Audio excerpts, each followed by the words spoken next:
Namaskar. In this video, I'm going to talk about how to become more intelligent and also how to excel in meditation by using three special capabilities of the mind. Mind is capable of many actions, but there are three very special. Those three elevate the mind in the domain of sentience. They increase the sentience. We become more aware and we become more clear, and we acquire the ability to understand every idea, subtle or crude. So what are those special actions? Actually, I'm very excited to talk about, because after this video you are going to improve in meditation so much. Just paying attention to those three abilities and cultivating them, it will completely change your life. So what are those special actions of the mind? They are hearing, in Sanskrit shravana, thinking, in Sanskrit manana, and then finally nidityasana, or merging with the object of ideation, letting go of current evolutionary form and assuming next evolutionary form. That is nidityasana. So one by one. Shravana means hearing. Why hearing is so important? I think generally you can say perception is very important. The mind either is expressing or perceiving. When you are expressing, you are not learning, you are not increasing your wisdom. But when you are perceiving, you are learning. And there are many perceptions. Perceptions are physical, smell, taste, vision, touch, and then finally hearing. Hearing is considered subtle-most, sound is the subtle-most physical vibration. So it is still physical, but it is very, very subtle. So when you concentrate on hearing, your mind becomes very subtle. I remember when I was young, I would listen to music. I would listen to Pink Floyd. And I didn't know any spiritual practice. I didn't know any meditation. But I would listen to the music, and my mind would slowly ascend. And I would find myself in an abstract realm, detached from physicality. So my first, I would say, a sort of spiritual experiences, they were based on music. They were based on hearing. So in meditation, the very crucial part of meditation is hearing. You need to hear. We do mantra meditation for this reason, that the sound is the subtlemost physical expression. And the sound of the mantra is considered to be Shabda Brahma, or the Supreme Consciousness in the form of sound. The Supreme Consciousness is embedded in the sound. And when you listen to that sound, just like in my moments of young life, when I was listening to the music, so that music would elevate my mind into some different realm. So similarly, when you are listening to this very, very special sound, which is mantra, which is made for that, you ascend and you find yourself in the different realm. You find yourself in the realm of joy. That was also my experience. When I learned meditation, actually there was nobody to really properly explain me how to do meditation. I met some friends, I met some people who were practicing, and I asked how to do meditation. They say, oh, you need to learn from acharya, from a qualified teacher. You need to learn a personal mantra and personal technique. We cannot help you anything. I say, but something, you help me.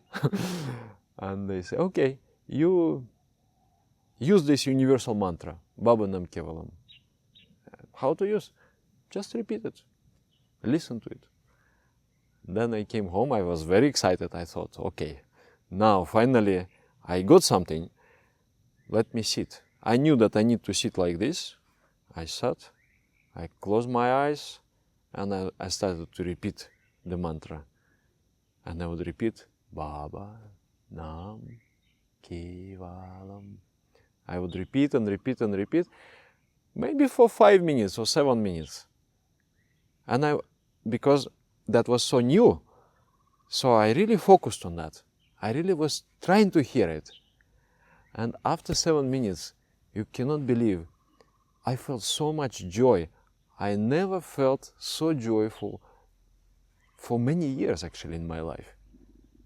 And I felt, wow, this is something special, it is working. And I started to do meditation before important occasions. Like I need to go for exam, I would do meditation, and I would elevate my mind into a very high pitch of intelligence. And during the examination, I would be in my very good shape, and I would pass. And if I need to go to the party, I would also elevate my mind into the state of happiness. And when I would come, everybody would love me, because I am a happy person, and I have a good energy about me. So I started to practice meditation like this, just by hearing, nothing else. You hear, you repeat the mantra, and that itself is going to bring you into another domain of existence. And then also, when we are communicating with people, it is very important to hear. The person is saying something, but instead of listening, you are waiting when you are going to say something. That is not the sign of intelligence. If you want to learn, if you want to understand, you need to listen intently, as if the most important event in the history of universe is taking place. And when you are listening in such a way, then there will be a certain chemistry, there will be certain magic. And you will find that there is a very gratifying, very fruitful exchange is happening between two of you. Like people who are recording my lectures, and some of them, they have this ability. When I speak, they look just like drinking what I'm saying, and then it switches me also into another mode of thinking, and I am able to produce something. And there is exchange. It becomes very interesting. So this generating hearing is very important. Listen to the person as if God is speaking, as if the most important thing is happening right now. And you will find the miracles. First of all, you will learn many things, and secondly, there will be flow in the communications. That is the hearing, shravana. In the past, all knowledge, all culture was transmitted through the media of sound. The masters would teach their disciples by reciting over and over again the verses. In those verses, they would keep the wisdom passed on by generations and generations and generations. Therefore, the first scriptures, the Vedas, they are also called shruti. Shrutis, they are because they are transmitted by hearing, so shravana. And then later on they were recorded. But the sound is actually more subtle than the vision. For example, when you are tuning the guitar, it's quite difficult to tune by the hearing, and you have to become very, very aware, and you have to become very subtle. But when you are tuning through your mobile app tuner, then you don't have to be very subtle. You can do halfway. You can talk to someone, and at the same time you just see the arrow, and then you tune the guitar. So the focus on the sound makes you very, very, very subtle, very, very subtle. Next time you sit for meditation, actually, I hope you will be inspired to meditate just after this video.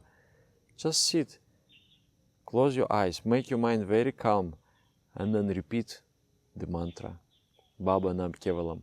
Listen to the sound. let this sound elevate you into the domain of beatitude. The next one is manana. Mananat tarayet jastusa mantra parikirtita. Mantra is that sound thinking upon which you become liberated. Manana means thinking. We need to exercise our ability of thinking. When we meditate, it is about ideation. I'm trying to measure the Supreme Consciousness with my intellect. So I'm trying to understand what is Supreme Consciousness. The Bhavanam Kevala mantra says Supreme Consciousness is all there is. Or there is a personal mantra. Also has some particular meaning that you only know. So you ideate on that meaning. You're trying to understand that meaning. What is consciousness? And what is Supreme Consciousness? And then you try to measure it. You understand, oh, consciousness is joy. Consciousness is magic. Consciousness is pure peace and love. And it is knowledge. And it is truth. And it is infinite. How is it to be infinite? Let me try to feel it. Let me try to understand it. Let me try to grasp it with my intellect. How is it to be joy? Let me try to understand it. So when you are rubbing your mind against those ideas, it's just like you are bringing the piece of iron towards the magnet, and the piece of iron also becomes magnetized. So you are rubbing the mind against the love, against the joy, against the peace and truth. So you becoming love and you becoming truth. As you think, so you become. That is the main, most crucial law of human psychology. As you think, so you become. So rub your mind against the great idea. And you are thinking. Right now, at this moment you are thinking. You're completely aware. You brought your mind, your entire attention into the present moment. It was the Lord Shiva, the first yogi. He has formulated the dictum. He said, Vartamanesh Vartitta. Live in the present. I was, for many years, was thinking about it. How is it? And my guru, he has commented. He said, take the lessons of the past, plan for the future, and consolidate your entire wealth, means your force of the soul, consolidate in one moment and let it radiate the immense power. I'm really very inspired with that kind of statement. Consolidate your entire wealth in the moment and let it radiate the immense power. So this thinking capacity, when you are right now, you are thinking, and you are right now in the process of realization, in the process of understanding, in the process of penetrating into the idea, you become so alive. When we communicate with each other, mostly we make use of our past. Something we understood in the past, and then when someone asks us something, we take something which is already there and we bring it out. It's like I have a cupboard, I take it, then for every situation I have one card which has something written on it, and I take that card, okay, here you are. So I'm not thinking, I'm just making use of what I already have. But I'm not trying to be very aware, and I'm not trying to be right now understanding what is going on. It's like we are in conversation. One time I was in the bus, and two priests, they came to me.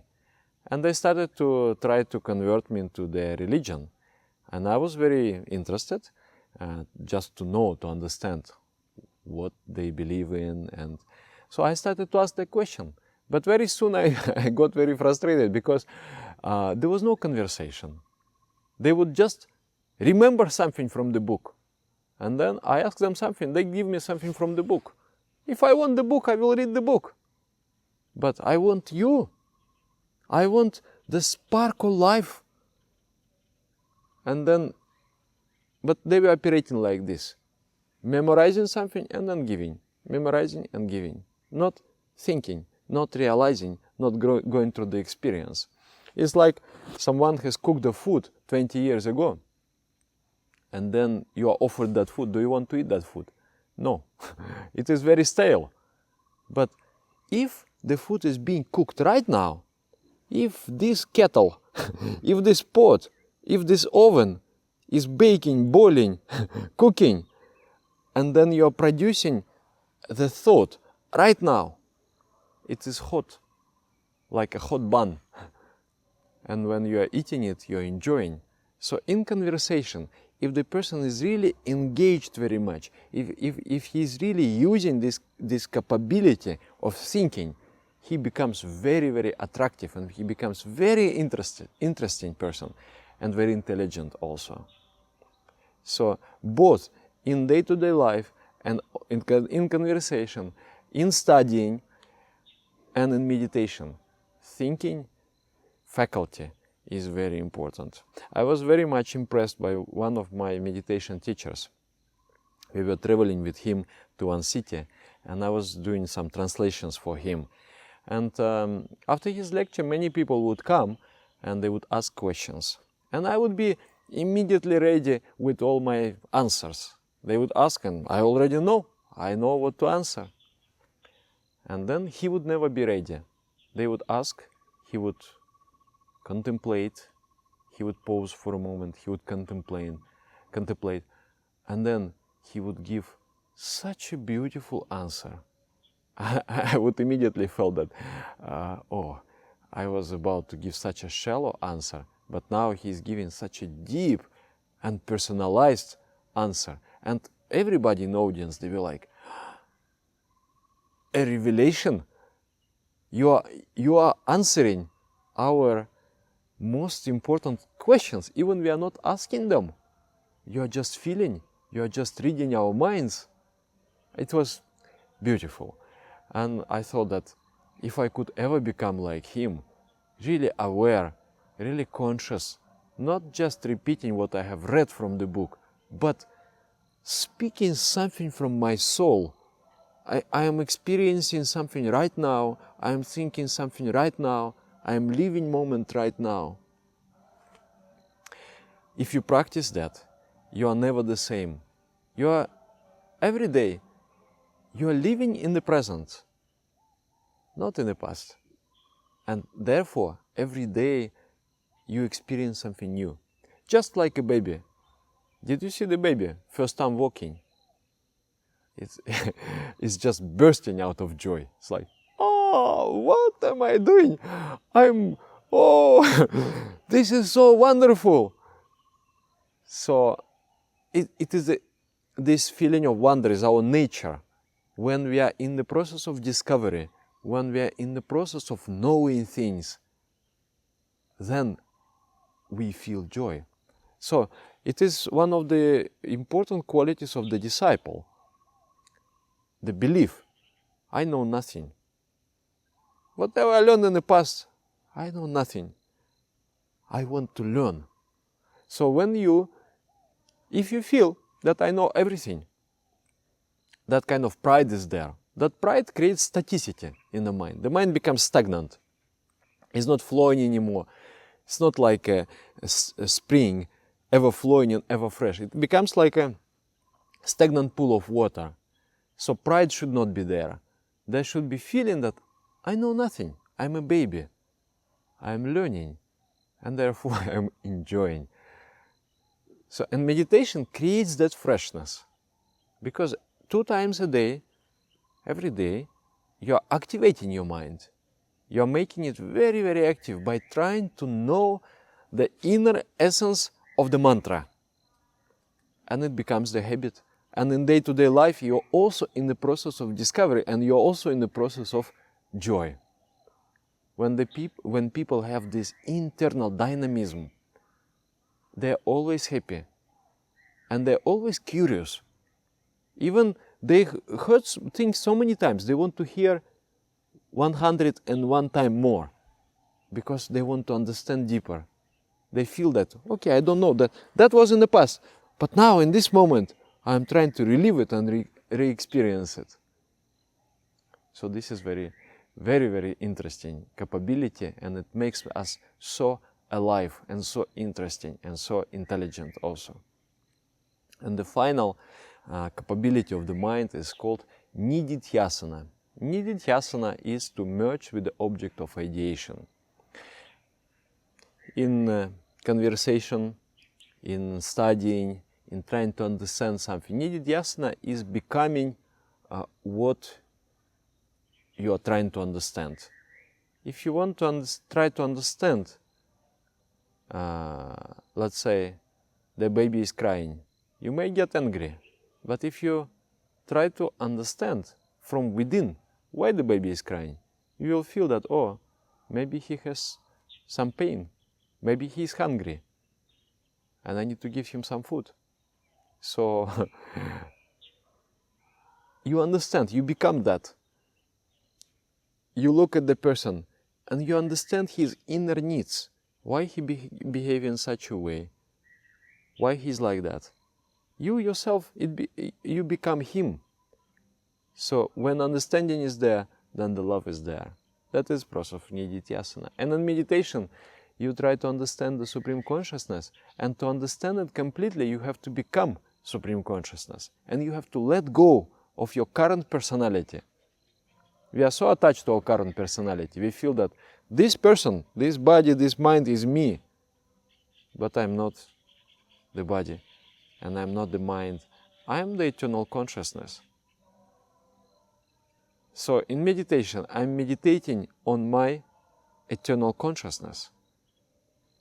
And that implies letting go of your body and letting go of your mind, letting go of all your past and becoming something different. Jata nadyamsya namana samudrishta gachanti namarupa vihaya tatha vidvan namarupe dvimuktah parat param purusham upayati divyam. There are many rivers existing with their separate names and identities, but when they merge with the ocean, they become ocean. They lose their identity in the identity of the ocean. So similarly, there are so many beings with the different names and different identities, but when they merge with the Supreme Consciousness, they lose their identity in the identity of the Supreme Consciousness. So nidityasana is to assume a new identity, to feel that you are not anymore John or Paul or Alex or like that, but you are that new ever-flowing consciousness. You are that. So that is the final, and it is most difficult. It is the final, most difficult capability of the mind, to become as you think, so you become. So practice these three. In meditation, the third one is the resultant of the first two. It's quite difficult to practice, but the first two you can easily practice. Concentrate entirely on hearing, both in meditation and conversation, in reading, in watching, in everything. Concentrate on hearing. Let the hearing elevate you. In this way you can enjoy the music also. And then in meditation you concentrate on mantra. Extremely hard. Just listen it so attentively. And then think. Try to measure the Supreme Consciousness, the ideation. How is it to be consciousness? And then let go of yourself and become consciousness. I think from now on you can enjoy fantastic meditation. Namaskar.